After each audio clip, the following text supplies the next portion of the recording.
అనగనగా జంషెడ్జీ నస్సర్బాన్జీ టాటా జర్మనీకి పనిమీద ప్రయాణం పెట్టుకున్నారు. అప్పట్లో ఓడ ప్రయాణం. ఆయన తన మొదటి తరగతి క్యాబిన్ తలుపు ముందు నిలబడి చూస్తున్నారు. కింది అంతస్తులో హడావుడిగా ఉండడాన్ని ఆయన గుర్తించి ఏమిటని అడిగారు. భారతీయ మహాసాధుపుంగవులు స్వామి వివేకానంద ఓడలో కింద ఉన్నారని చెప్పారు. అంతే ఎంతో ఉత్సాహంగా జేఎన్ టాటాగారు స్వామివారి దగ్గరికి వెళ్లారు.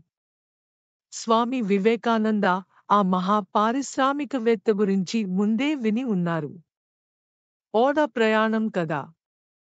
తాపీగా వారి మధ్య సంభాషణ కొనసాగింది. టాటాగారు తన జర్మనీ ప్రయాణం ఎందుకన్నది చెప్పారు. నేను మన దేశంలోని వివిధ ప్రాంతాల మట్టి నమూనాల సంచులను తీసుకుని జర్మనీలో పరీక్షించే నిమిత్తం తీసుకుపోతున్నాను. ఎక్కడ తవ్వితే ఇనుమును లాభసాటిగా సేకరించగలమో తెలుసుకుని ఆ పని మొదలు పెట్టాలి అని అనుకుంటున్నాను అని చెప్పుకున్నారు. అది విన్న స్వామి చిరునవ్వు నవ్వి, బాగుంది. మీరు తీసుకువెళ్లే సంచుల్లో ఇనుప ఖనిజం సమృద్ధిగా ఉన్న మట్టి నమూనాలు ఉంటే మాత్రం ఆ జర్మనులు నిజం చెబుతారా? ఇక్కడ మనమో విషయాన్ని గమనించుకోవాలి. ఏ యూరప్ దేశం కూడా బలమైన లోహ సమృద్ధిని, ఆర్థిక స్వాతంత్ర్యాన్ని, స్వయం సమృద్ధిని సాధించిన భారతదేశాన్ని చూడాలనుకోదు. మీ దగ్గరి నమూనాల్లో ఇనుప ఖనిజం సమృద్ధిగా ఉన్న ఆ యూరప్ దేశాల వారు ఆ విషయం చెబుతారని అనుకోను. వారు మీలో అపనమ్మకాన్ని, నిరాశను కలిగించాలని చూస్తారు.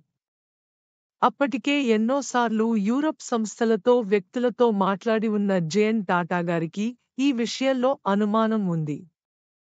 కాబట్టే వెంటనే ఏమీ అనలేకపోయారు.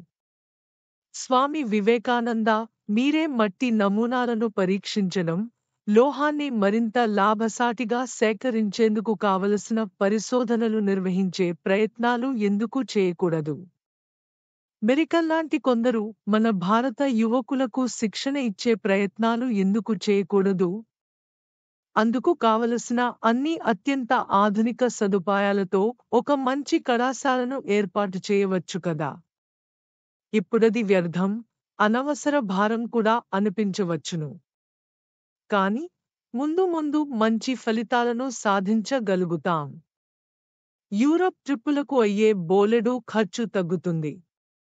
నమూనాలను దేశంలోనే పరీక్షించే వెసులుబాటు ఉంటే మీరు తొందరగా పరీక్షలు చేయించుకుని నిర్ణయాలు వేగంగా తీసుకోగలుగుతారు.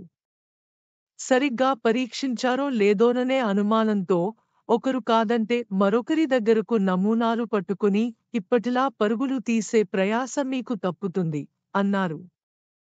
జేఎన్ టాటాగారిలో సానుకూలతను పసిగట్టిన స్వామి వివేకానంద, మీరు మైసూర్ మహారాజావారు శ్రీ హెచ్. చామరాజ వడయార్ గారిని సంప్రదించండి. బ్రిటిష్ వారికి సామంతులుగా ఉన్నప్పటికీ ఆయన ఖచ్చితంగా ఈ విషయంలో మీకు అన్ని విధాలా సహాయపడతారు.